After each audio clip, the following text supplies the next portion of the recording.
and that is Michael Rapaport, who joins us now on the Rich Eisen Show. How are you, sir? I'm good, my friend. How you doing? I'm doing well. How'd it go? How'd it feel last week? It felt great, but I don't know. Maybe you didn't get the memo. Yeah? Please introduce me as senior fantasy football analyst Michael Rapaport. I don't know what I got to do over there to get a little respect, but and I don't know if it's the producers trying to make me look bad. But when you refer to me, please, next time, please, a little respect. Senior fantasy football analyst Michael Rapaport. All right. Then I come on. I'm sorry. I want to give some information. Then now I feel like, oh, they're taking shots at me right off the top. But I'm happy to be here. It went fantastic on Fantasy Zone last week. We're going to be there all season. Me, the Guru, and Kay Adams. We had a very lackluster, overall fantasy football week one. But I'm expecting more action and more excitement going into week two. There were some surprises in week one. There were some breakouts in week one. And I'm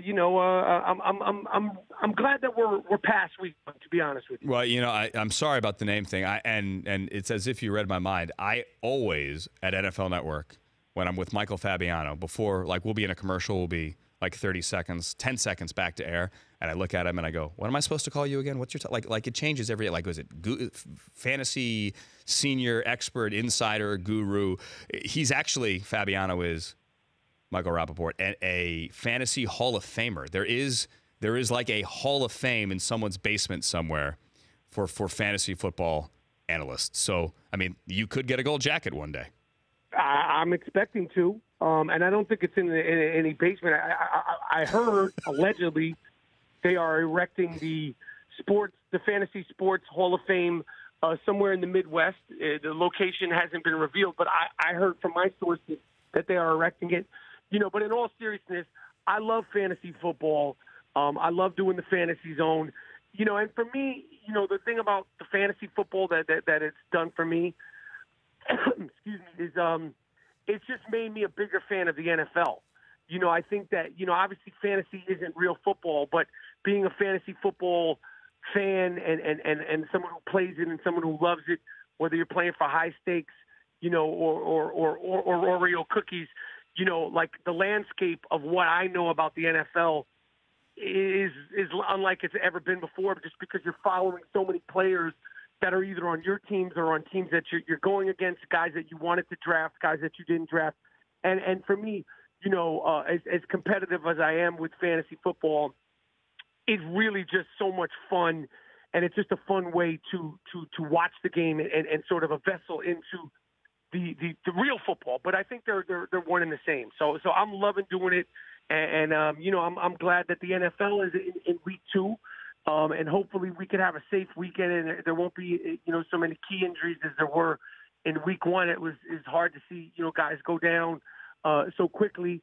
But I'm ready for week two. There's a lot of good games and there's a lot of good fantasy matchups. Now I'm with you. Let's talk about week two here, Michael Rapaport, Fantasy Zone, 7:04 on Sunday. You did a believe the hype, don't believe the hype thing last week. Yep. So let's go through the people for whom you are believing the hype this week. You believe the Tyreek Hill hype this week. I believe the Tyreek Hill this week. He's got a good matchup. He's going to continue to do his thing.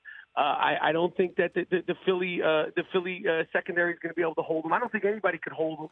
He's on a roll. He's exciting.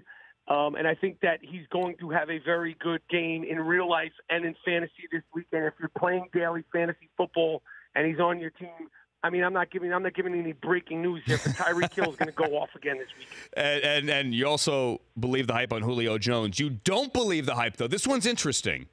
You don't believe the hype on Dez Bryant, who got shut out last week by Janoris Jenkins in Denver against the no-fly zone.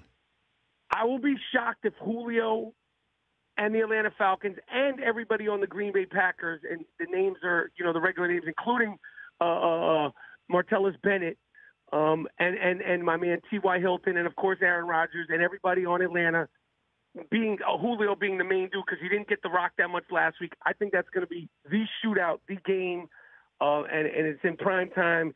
I think there's going to be big numbers in real life and big numbers in fantasy. And, yes, I predicted it on this here show last week, and I'm predicting it again. Dez Bryant is going to be a no-show in Denver. Their defense has historically been tough on him. They're going to lock him down. I don't think he'll have any bit more than 3 to 4 catches, and I don't think anything sensational. He might, he's Dez Bryant, so he could always, break something big. But I think going forward, week 5, week 6, I don't think you should trade Dez. I don't think he's broken or busted, but this isn't a good matchup for him. Alshon Jeffrey, Marcus Peters is going to give him the business. That's another person. Do not believe the hype on Alshon.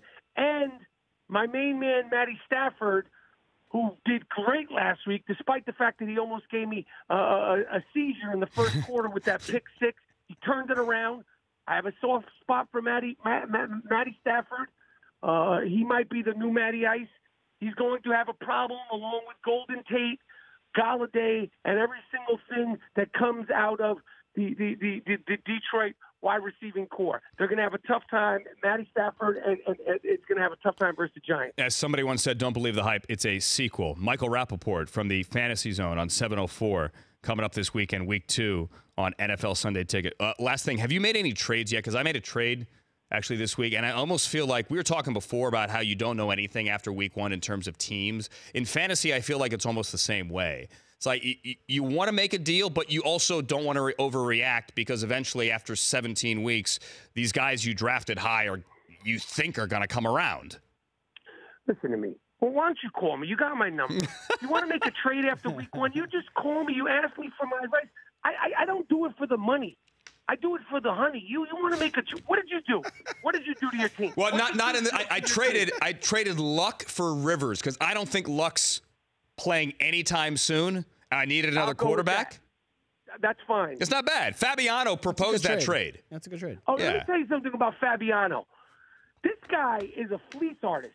This guy sent me some whacked-out trades. I'm in this Allison Chains league with him. Name dropper.